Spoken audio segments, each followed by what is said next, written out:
Hi friends, welcome to Paris kitchen. இன்றைக்கி நம்ம வீடியோவில் பார்க்க போகிறது காளான் பிரியாணி. இதை டேஸ்டியாக சுவையாக எப்படி செய்யலான்னு பார்க்கலாம். வாங்க வீடியோக்குள்ளே போகலாம். இப்போ பார்த்தீங்கன்னா பிரியாணிக்கு தேவையான அரிசி 1.5 டம்ளர் எடுத்திருக்கேன். அதையே அரை மணி நேரம் தண்ணியில் போட்டு வச்சுருக்கேன். இப்போ அடுத்தது பார்த்திங்கன்னா காளானை நான் 2 முறை வாஷ் பண்ணி எடுக்க போகிறேன். தண்ணியில் ஃபஸ்ட் டைம் பச்சை தண்ணியில் நல்லா சுத்தமாக கழுவிக்கலாம். மேலே அழுக்கெல்லாம் இருக்கும், அதனால் நல்லா நீட்டாக கழுவிக்கலாம். அதுக்கப்புறம் பார்த்திங்கன்னா சுடு தண்ணியில் ஒரு தடவை வாஷ் பண்ணிக்கலாம். இதையே இப்படி நான் 2 முறை இதை வாஷ் பண்ணி எடுத்து வச்சுக்கிறேன். இப்போ அடுத்தது பார்த்திங்கன்னா சுடு தண்ணியில் 6 வத்தல் மிளகாயை நான் ஊற வைக்க போகிறேன். ஏன்னு கேட்டிங்கன்னா இது நம்ம இப்படி சுடு தண்ணியில் போட்டு ஊற வச்சு அரைக்கும் போது அது நல்லா ஃபைன் பேஸ்ட்டாக அரைச்சி எடுக்க முடியும். அதனால் நான் சுடு தண்ணியில் போட்டு வச்சுருக்கேன்.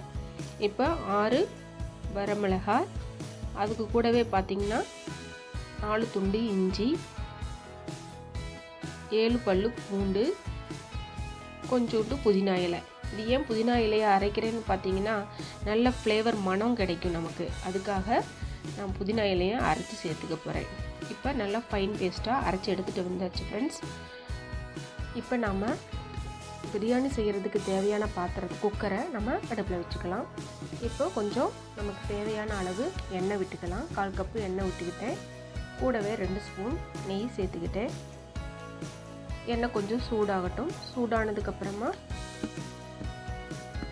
எண்ணெய் நல்லா சூடாயிடுச்சு. அது கூட நான் ஒரு பிரியாணி இலை சேர்த்துக்கிட்டேன். 2 பட்டை, 2 ஏலக்காய், 4 லவங்கம். இப்போ இது எல்லாத்தையும் சேர்த்தாச்சு. இது கூட பார்த்திங்கன்னா 1/2 கப்பு வெங்காயம், சின்ன வெங்காயம், ஒரு மீடியம் சைஸ் வெங்காயம் 2 எடுத்து நம்ம கட் பண்ணி வச்சுருக்கேன். அதை நம்ம சேர்த்துக்கலாம். இப்போ அதை நல்லா வணக்கி விட்டுக்கலாம். நல்லா செவந்து வரட்டும், அது வரைக்கும் ஃப்ரை பண்ணி விட்டுக்கலாம். நல்லா ஃப்ரை ஆகிடுச்சு ஃப்ரெண்ட்ஸ். மீடியம் ஃப்ளேமில் வச்சுக்கோங்க, இல்லைன்னா கரிஞ்சு போயிடும். இதுக்கப்புறம் நம்ம சேர்க்க போகிறது நான் ஃபைன் பேஸ்ட்டாக அரைச்சிட்டு வந்த மிளகாய், புதினா, இஞ்சி பூண்டு பேஸ்ட்டு 2 ஸ்பூன் சேர்த்துக்கிறேன். இது ஒரு கலரும் கிடைக்கும் நமக்கு. இந்த மாதிரி புதினாவை அரைச்சி சேர்க்கறதுனால ஒரு நல்ல ஃப்ளேவர் கிடைக்கும். அதுக்காக தான் நான் ஒரு வெரைட்டியாக இருக்கட்டுமேனு புதினாவை அரைச்சி சேர்த்துருக்கேன். பார்த்திங்கன்னா உங்களுக்கே தெரியும், பச்சை கலராக இருக்குது. அதனால் நம்ம இன்னும் கூடவே அதிகம் தேவைப்படுறவங்க அதிக புதினா இலை சேர்த்து, வாசம் அதிகமாக தேவைப்படுறவங்க அதிகமாக சேர்த்து நம்ம அரைச்சி சேர்த்துக்கலாம். இப்போ பார்த்திங்கன்னா இஞ்சி பூண்டு பேஸ்ட்டு மசாலா வாசம் அடங்கினதுக்கப்புறம் நான் 2 தக்காளி சேர்த்துருக்கேன். இந்த 2 தக்காளியை நல்லா ஃப்ரை பண்ணி விட்டுக்கலாம். தக்காளி கொஞ்சம் வேகணும்னா நமக்கு அரை டம்ளர் தண்ணி கூட சேர்த்து வேக வச்சுக்கலாம். இப்போ இது நல்லா வெந்து வரணும் ஃப்ரெண்ட்ஸ். தக்காளி நல்லா மசிஞ்சு வரணும். நல்லா கிளறி விட்டுக்கலாம், வதக்கி விட்டுக்கலாம். இப்போ பார்த்திங்கன்னா நல்லா வதங்கிடுச்சு. இப்போ அடுத்தது நான் மசாலா பொருள் சேர்த்துக்க போகிறேன். 2 ஸ்பூன் சில்லி பவுடர் சேர்த்தாச்சு. 1/4 ஸ்பூன் மஞ்சள் பொடி சேர்த்துருக்கேன். இது கூட 2 ஸ்பூன் தயிர் சேர்த்துக்கலாம். கொஞ்சம் இப்போ இதை மசாலா எல்லாத்தையும் நல்லா கலந்து விட்டுக்கலாம்.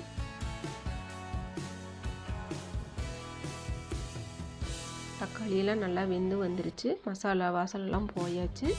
இப்போ இது கூட நம்ம அடுத்தது நம்ம கழுவி கட் பண்ணி வச்சுருக்கிற காளானை இதில் சேர்த்துக்கலாம். இப்போ காளானை இதில் கட் பண்ணி வச்சுருக்கேன் ஃப்ரெண்ட்ஸ், அதையும் சேர்த்துக்கலாம்.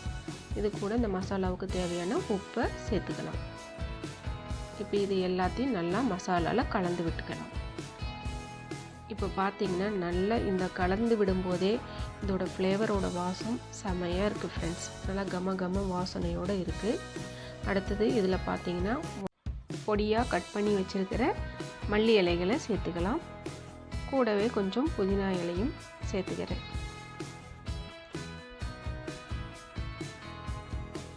இப்போ இதெல்லாம் தண்ணியை 1.5 கப்பு அரிசிக்கு தேவையான அளவு 3 டம்ளர் தண்ணியை நான் இதில் சேர்த்துருக்கேன். இப்போ இதை நல்லா கலந்து விட்டுக்கலாம். கலந்து விட்டுட்டு இப்போ நம்ம உப்பு தேவையான அளவு இருக்கான்னு செக் பண்ணிக்கணும்.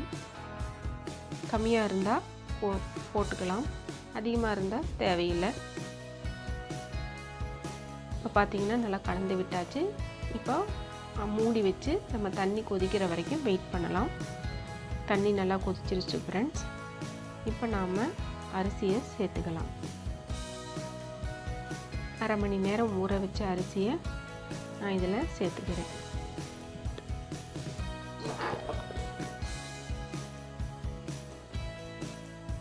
இப்போ இதை நல்லா கலந்து விட்டுட்டு நம்ம மூடி போட்டு மூடி போட்டாச்சு. 2 விசில் வரைக்கும் நம்ம வெயிட் பண்ணலாம். இப்போ பார்த்திங்கன்னா 2 விசில் வந்தாச்சு. விசில் வந்துட்டு அந்த குக்கர் விசில் அடங்குற வரைக்கும் நம்ம வெயிட் பண்ணணும் ஃப்ரெண்ட்ஸ். அதுக்கப்புறமா ஓப்பன் பண்ணி பார்க்கலாம். இப்போ பார்த்திங்கன்னா ப்ரெஷர் மொத்தம் அடங்கிடுச்சு. இப்போ நம்ம ஓப்பன் பண்ணி பார்த்துக்கலாம்.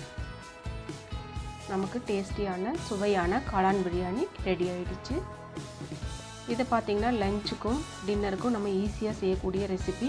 கண்டிப்பாக மறக்காமல் ட்ரை பண்ணி பாருங்கள். ரொம்ப டேஸ்டியாக இருக்கும், நல்ல வாசனையோடு இருக்குது. மறக்காமல் நம்ம சேனலை சப்ஸ்கிரைப் பண்ணுங்கள், லைக் பண்ணுங்கள், ஷேர் பண்ணுங்கள், கமெண்ட் பண்ணுங்கள். மறக்காமல் பெல் ஐக்கானை கிளிக் பண்ணுங்கள்.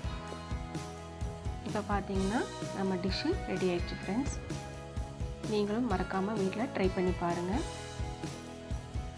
சுவையான காளான் பிரியாணி தயார். Thanks for watching.